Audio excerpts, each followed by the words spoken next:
Y. 타인의 영향력은 생각보다 크다.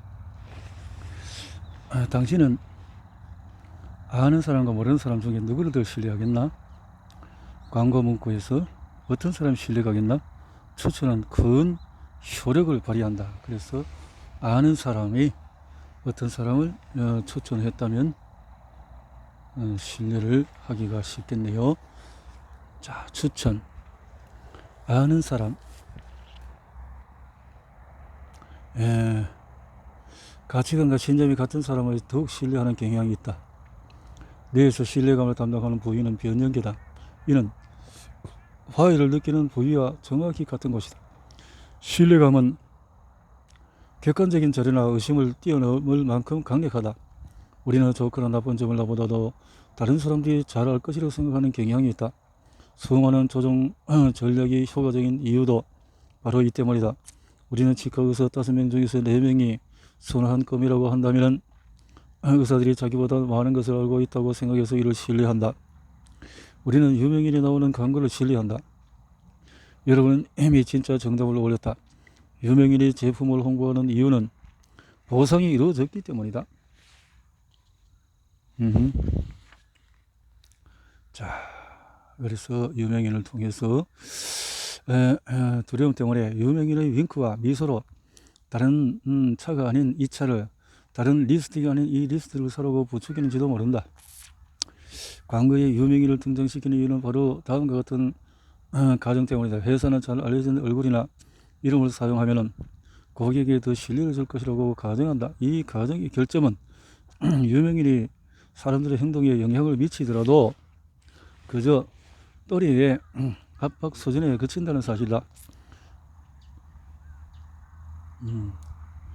유명인 광고가 효과를 발휘하려면 모델이 명확한 대의나 신념을 대표할 수 있어야 한다. 예를 들어서 노력하러 유명한 운동선수는 성실성을 강조하는 회사의 광고 모델이 되기에 적합하다. 자선활동으로 유명한 배우는 선행으로 잘 알려진 회사 모델에 적합하다.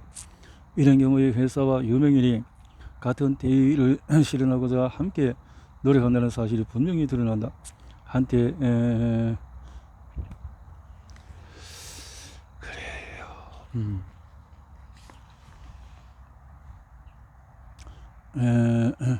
모델은 회사의 화해를 보여주는 화두이다. 그러므로 이미 잘 알려진 이미지를 구체화해서 보여주는 존재가 바로 유명인이 되어야 한다.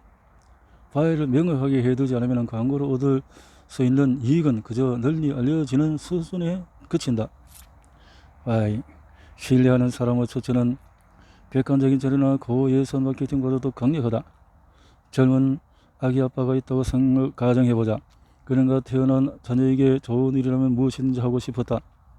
또 아기를 위해서 안전한 자동차, 일주일에 수많은 잡지와 자료, 광고를 보며 고민한 끝에 돌아오는 토요일, 볼보를 사기로 했다. 근거가 충분했고 결심도 확고하게 섰다. 자, 아니 왜 벤츠가 제일 안전한데 아이를 생각하면 벤츠를 사야지. 좋은 아빠가 되고 싶고 친구의 의견도 신뢰한다면 결과는 다음 3가지 중 하나다. 첫째, 마음을 바꾸고 벤츠를 산다. 둘째, 기존 계획을 밀어붙이지만 이게 잘하는 일이 맞나 싶어서 의심을 남긴다. 셋째, 원점으로 돌아가서 스스로 확신이 들 때까지 자료를 조사한다. 하지만 세 번째 경우에 입수한 정보가 아무리 정확하더라도 이게 옳다라는 확신이 들지 않으면 스트레스가 커지고 선택에 대한 자신감이 줄어들 것이다. 여기서 중요한 문제는 자동차 회사가 차를 사려는 아빠에게 어떻게 홍보해야 하느냐가 아니다. 회사가 자동차 마니아 친구처럼 영향력 있는 인플루언서의 호평을 얻으려면 어떻게 해야 하는지도 아니다. 구매자와 인플루언서는 새롭게 생겨난 개념이 아니다. 여기서 중요한 문제는 기업의 메시지를 널리 퍼뜨리고 유행을 만들어낼 만한 인플루언서를 어떻게 발견할 것인가 하는 것이다. 그래요. 7장에서 티핑 포인트, 판도가 바뀌는 순간이라. 티핑 포인트.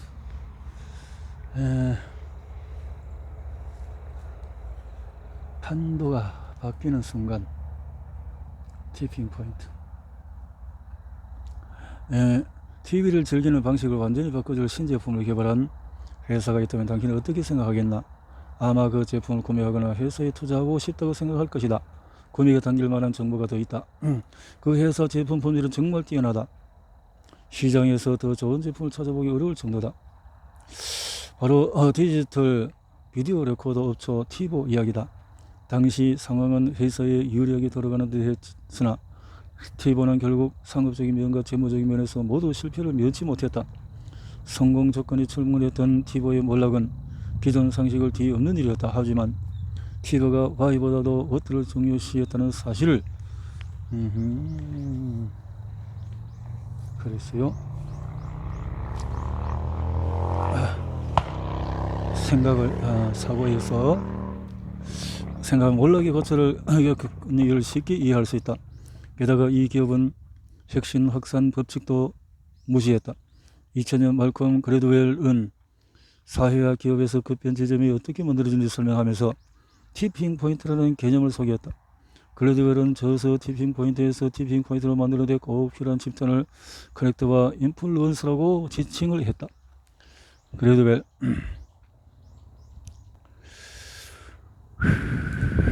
티핑 포인트에서 티핑 포인트로 만들어낸 꼭 필요한 집단을 그래드웰이 주장한 의심할 여지 없이 정확히 맞아떨어진다. 하지만 여전히 몇 개의 의문점이 있다. 인플루언서 입장에서 볼 때 그 어떤 회사에 긍정적인 이야기를 해야 하는지 이유가 뭘까?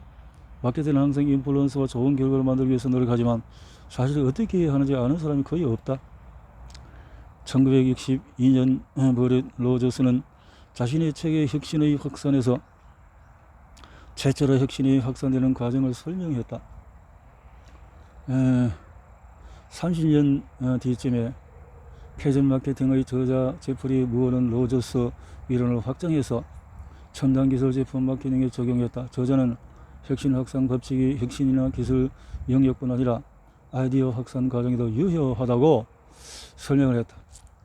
이 법칙에서 사용하는 용어는 이론을 모르는 사람도 익숙할 정도로 알려져 있다. 총 5가지 혁신가, 얼리 어답터,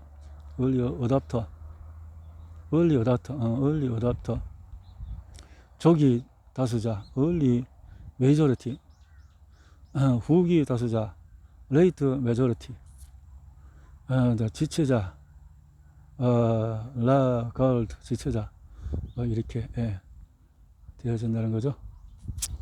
얼리 어답터, 지체자. 혁신 확산 곡선은 무의 이론에 따르면 분포 곡선에서 왼쪽 첫 번째 집단은 전체 인구의 2.5%, 다음은 13.5%. 혁신가는 매우 적극적인 신제품을 사용하고 새로운 아이디어를 추구하며 여러 분야의 기술 진보에 흥미를 느끼는 사람들이다. 누구보다도 새로운 기술을 빨리 누리는 이들은 중요한 가치다. 혁신가는 이름에 서도 알 수 있듯이 전체 인구에서 차지하는 비용이 작으며 타인이 세상을 다른 시각으로 바라보고 생각할 수 있도록 돕는 유형이다. 얼리 어답터는 신기술이나 새로운 아이디어를 높이 평가한다는 점에서 혁신가와 유사하다. 이들은 새로운 아이디어의 가치를 다른 사람들보다 먼저 인식하고 잠재력을 알아보기 때문에 적용 초기의 불안전함에서 기인하는 번거로움을 기꺼이 참아낸다. 얼리 어답터는 혁신가만큼은 아니지만 마음에 드는 신제품을 구매하고 참신한 시도를 하기 위해서 기꺼이 기회 비용을 지불하거나 불필요함도 감수한다. 정규 분포 곡선에서 왼쪽에 치우친 이들은 출시된 신제품을 6시간 동안 기다려서 가장 먼저 구매하는 사람들. 일주일만 지나도 대기 없이 제품을 구매할 수 있지만 기꺼이 줄을 선다. 이들은 번거로움을 참아내고 거리낌 없이 더 높은 금액을 지불하는 이유는 물건의 품질이 뛰어나서가 아니라 신제품의 새로운 시도가 자기 정체성에 맞기 때문이다. 이들은 최초가 되고 싶어한다. 이 유형은 초설명 TV가 처음 출시되면서 가격이 4만 달러가 넘고 기술이 아직 완벽하지 않더라도 구매하는 사람들이다. 내 친구 네이션이 딱 이런 유형이다. 한 번은 네이션에 집에 갔는데 휴대전화용 블루투스 이어폰이 12개 넘는 굴러다니는 광경을 보았다. 나는 그에게 왜 이렇게 이어폰이 많냐며 다 고장났어라고. 아니 새로 출시돼서 산 거야. 네이션의 집에는 노트북이 5대, 얼리 어답터로 뒤를 따르는 34%는 조기 다수자이고 그 다음은 후기, 곡선, 지체는 다이얼 전화기 생산이 중단된 뒤에야 버튼식 전화기를 사는 사람들이다. 한편 조기 다수자는 후기 다수자는 좀 더 타산적으로 생각을 하는 사람들이다. 정규 분포 곡선에서 오른쪽으로 갈수록 회사 신념과 상관이 없이 필요에 의해서 제품을 구매하는 고객을 만나게 된다. 차이가 이렇게 현실 속에서 곡선에서 제품의 아이디어가 무엇인지에 따라서 개인의 분포 곡선에서 처리한 위치는 달라질 수 있다. 특정한 제품에 깊은 관심을 보이며 곡선 왼쪽에 치워진 행동을 하다가 다른 제품이나 아이디어에는 오른쪽에 치워져서 무관심한 반응을 보일 수도 있기 때문이다. 어느 한쪽에 속해 있으면 다른 쪽에 속한 사람들은 이해하지 못하는 경우가 많다. 가령 내 여동생은 패션 트렌드 분야에서 얼리 어답터이지만 나는 얼리 어답터 그 분야에서 확고한 후기 다수자다. 최근 들어서야 디자이너 브랜드의 청바지를 처음 구매해봤을 정도다. 그 청바지가 멋지다는 사실을 인정하지만 이렇게 어답터가 다르다. 우리는 각자 다른 일에서 저마다의 가치를 부여하며 그에 따라 다르게 행동한다. 그러므로 이성적인 정보와 객관적인 장점을 근거로 특정 제품이나 가치를 다른 사람에게 이해시키기는 거의 불가능하다.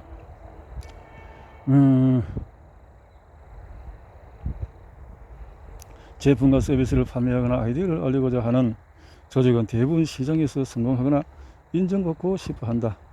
이들은 혁신 확산 곡선의 모든 구간에서 최대한 많은 사람이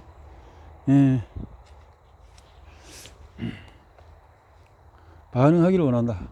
그렇게 하는 것은 말처럼 쉽지 않다. 그런데도 작은 회사들의 목표를 물으면 대여서 매출 10억 달러를 몇 년 안에 달성하는 일이라고 대답한다. 하지만 이 같은 목표를 실현하는 회사는 많지가 않다. 대기업도 시장에서 성공을 이어가는 데 비슷한 어려움을 겪는다. 과거에 한두 번 성공한 사례가 있는 기업이라도 매번 성공을 예측할 수는 없기 때문이다. 시장에서 인정받고 싶다면 확산 이론을 반드시 고려해야 한다. 그렇지 않으면 막대한 비용을 지출해야 하며 실패를 면하더라도 큰 성과는 기대하기 어려울 것이다. 대중시장에서 성공을 이룬 아이러니다. 얼리 어답터의 마음을 사로잡는 과정을 건너뛴 채 혁신 확산 곡선 가운데 비율이 높은 고객층을 겨냥하면 오히려 성공하기 힘들어지기 때문이다. 물론 겨냥에 성공하는 경우도 있지만 그렇게 하려면 많은 투자 비용이 든다. 조기 다수자는 다른 사람들이 먼저 새로운 것을 시도해보기 전에 섣불리 구매하지 않기 때문이다.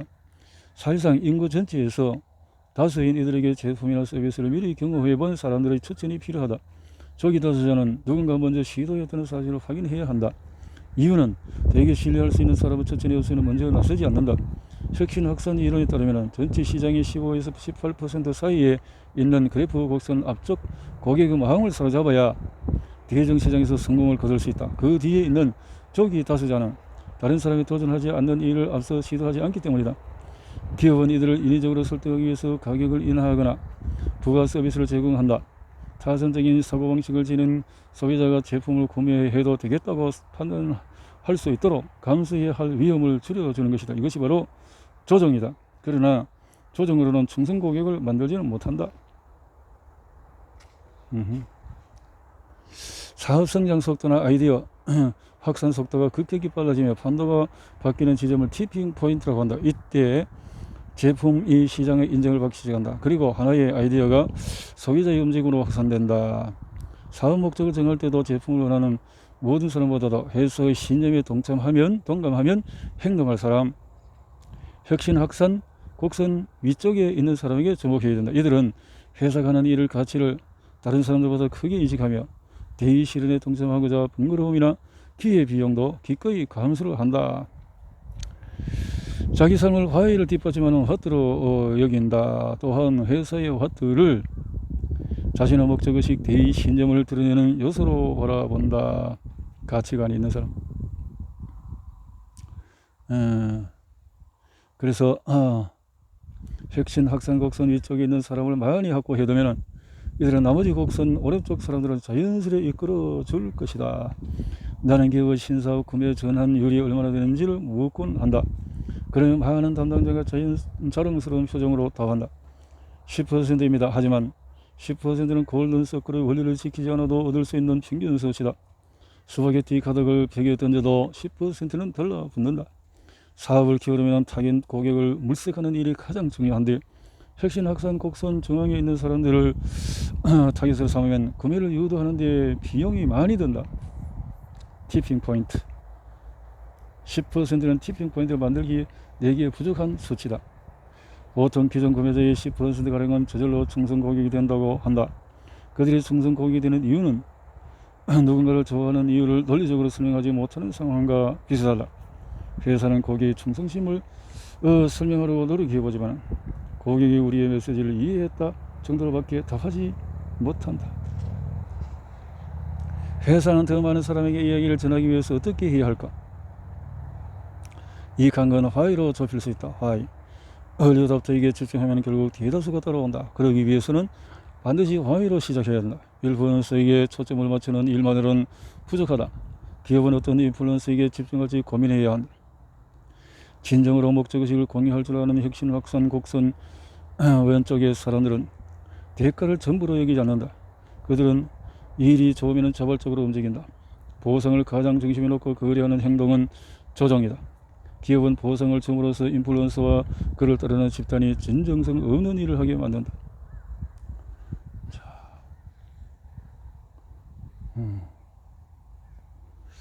그러면 신뢰는 서서히 무너지고 인플루언서의 가치도 끝내 사라진다.